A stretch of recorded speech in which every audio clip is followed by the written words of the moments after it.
What it is, what it do, it's your man Cheffin with you, coming to you with something new tonight. This weekend is a very special weekend for me. It's my weekend of independence for Guyana. Where all my Guyanese people that make some noise? Yes. Tonight we have something new. Growing up, we had a lot of food in Guyanese culture, okay? We had your cook-up rice. You had your pepper pot. You had your sauce. You had your chicken curry. Well, Americans like to call it curry chicken, okay? Tonight, we got one of my best favorites, okay? We have the goat curry, okay? My favorite meat to eat growing up, all right? It's already ready for you, okay? Ahead of time, what I decided to do was marinate the goat, all right? So, for ingredients, we have all-purpose seasoning, crushed red peppers, black pepper, cayenne, curry powder, of course, the main ingredient, and garam masala, okay? So I decided to marinate it with the powder, the masala, all-purpose seasoning, the cayenne, crushed red peppers, and the black pepper, and the salt, all right? So now, next, you got the pot ready going. I decided to put some more curry powder in the pot. So what we're gonna do now is put it in the pot, all right?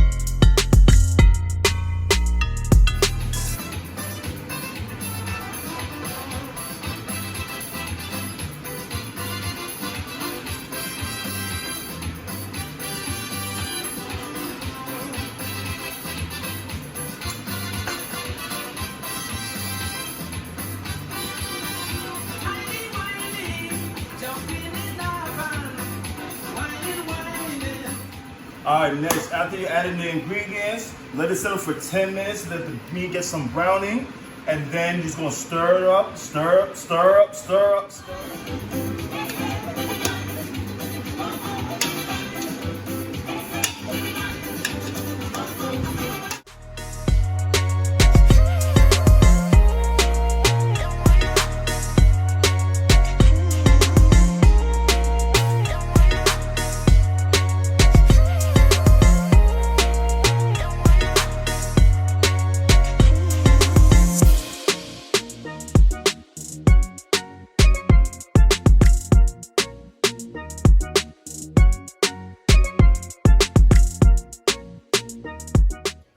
Welcome back, everybody. So, I just put in all the ingredients. So after you do all that, you want to let it simmer for 2 or 3 hours, only because the meat is so hard that you want to make sure it's nice and soft and falling off the bone, because that's the way I love it. But during those 2 or 3 hours, you want to be able to stir it up every 30 minutes. So, while that's happening, one of the side dishes that we have, call it rice and peas. And so I have a special guest for y'all tonight, okay? The Jamaican princess, Shanice, also known as your China Ari. Give it up for her, y'all. And let me tell y'all something. Y'all continue to eat some West Indian dishes, y'all could look like a fine apple too, with style. Bam.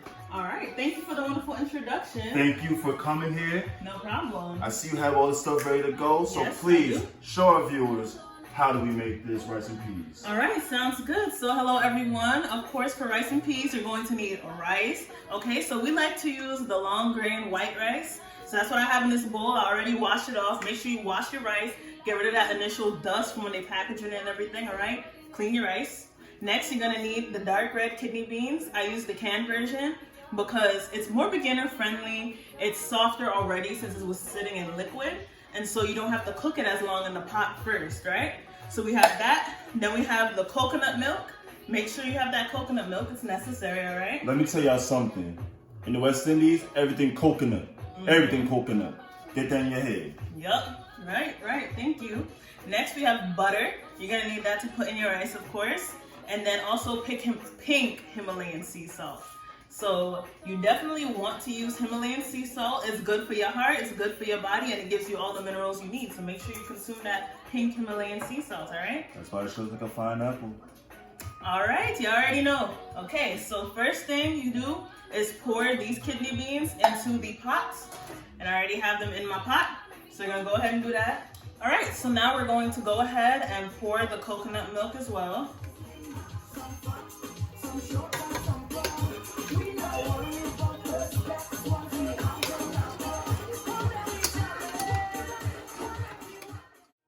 Okay, so you have your kidney beans and your coconut milk in the pot. What you do is bring it to a boil. And once it's boiling, you let it boil for a little while because the point is to soften the kidney beans. And normally, if you're not using canned kidney beans, you would bring it to a boil once and then add more coconut milk and bring it to a boil again. But since it's already canned, we only need to do it one time. Just once, no more. You don't want too soft, you know. You want people to be eating like, what is, like, you don't want that. Not at all. So right now, the kidney beans are boiling, okay? So what I'm going to do is go ahead and add the rice. So I'm gonna take the rice and add it to the pot.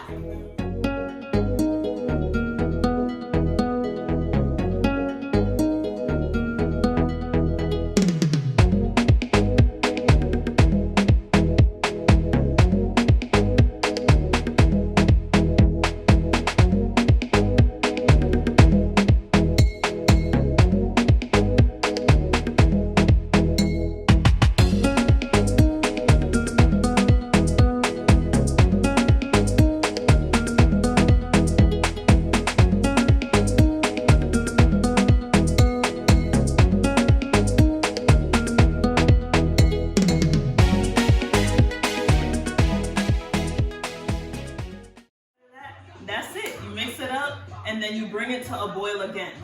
Once you have brought it to a boil, you will let it boil for a little bit and then you're going to go ahead and turn it down. Turn down the stove and let it simmer.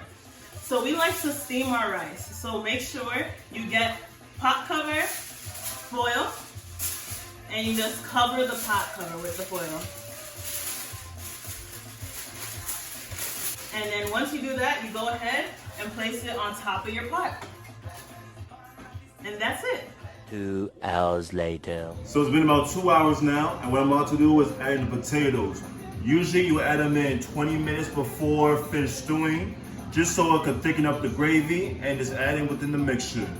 Also, early in the process, you want to add in some Scotch bonnet peppers.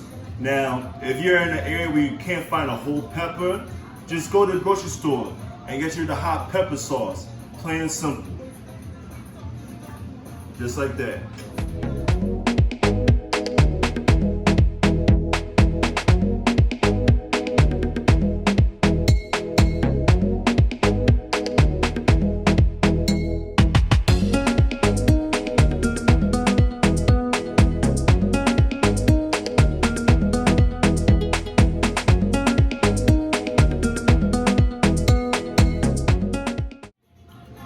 Alright, so we put in the potatoes, so we're gonna let it simmer for another 20 to 25 minutes. But we have something else to worry about, which is the rice and peas. So what I'm gonna do is bring back in Shanice, and she's gonna show us to see how it looks. Hello everyone, so we are back. When it comes to the rice, you let it steam until you've seen that all the water has evaporated. You do want to make sure that you continue to stir it so that it doesn't burn in the bottom of the pot, it don't stick to the bottom of the pot, and you don't have that crispy, crunchy rice when you're looking for nice, soft rice. Now, I will say that I don't expect this rice to be as red as it normally would be just because I didn't boil the kidney beans for a long period of time. Normally when you're boiling them and they're completely hard and trying to get them soft, you take a lot more of the color and the rice turns a lot more red. Now, how long should we be boiling it to get to the thing? Well, normally you boil it the first time for about like 10 minutes, and then once it dries down, then you go ahead and add more coconut milk and water and boil it down again until it like dries down, and that's what takes the color. But because these beans were already soft, I was like, I don't want to be eating mush, you know? So I was like, you know what? It's gonna taste good still. As long as it tastes good, even if it isn't the right color per se, we should be fine. And that's the main goal, for it to taste good. Exactly. I mean, look good and taste good, but it's okay. Because what if it look good and tastes nasty? You don't want that. I wouldn't want that. No, not me. I'm the cook. Right. So I'm gonna go ahead and show you the rice.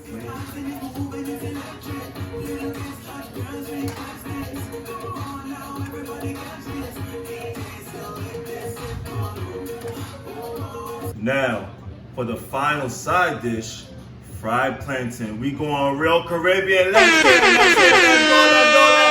go. All right. Now, let me tell y'all something. This is a long process. I don't know about y'all, but I'm getting real hungry. But you can't rush perfection.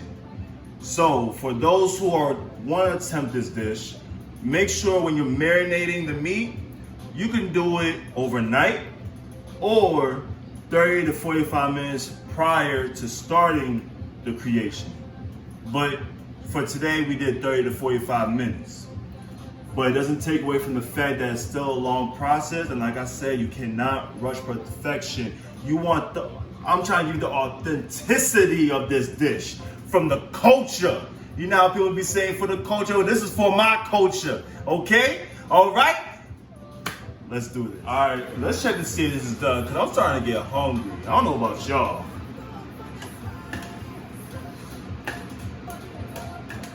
Smells amazing. Smells like just how my mom used to cook. Hey. Now, you want to check to see if the potatoes are soft enough. So what I'm going to do is poke a couple holes. Yep, that's soft. All right. Yeah. I think it's ready to be served.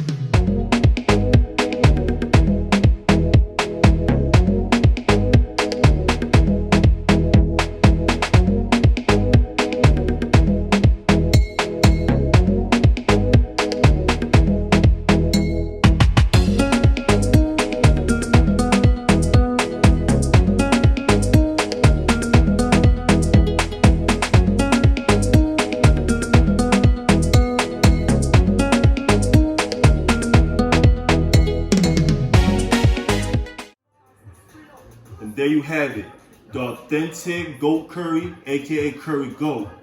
I want to thank Miss Shanice for being featured tonight. Go follow her at yochana.ire. And also, gotta give a shout out to DG, Jamaican Cola. Goes great with any West Indian dish. And thank you, Drew, Cheffin Wit Drew, for having me. I really appreciate it, you know. Hopefully I'll be back to show y'all some more Jamaican dishes, you know what I'm saying? We gotta have her back. She looks good for the camera, doesn't she? Doesn't she? I know she does. This episode is very special to me, knowing that this weekend is leading up to the independence of Guyana. So shout out to all my Guyanese people out there, GT. And all my West Indian counterparts. I know we can't be able to have our parade in Atlanta this year, but wherever you are, we can still party. Jump up. Want to say good night to everybody. Thank you for tuning in.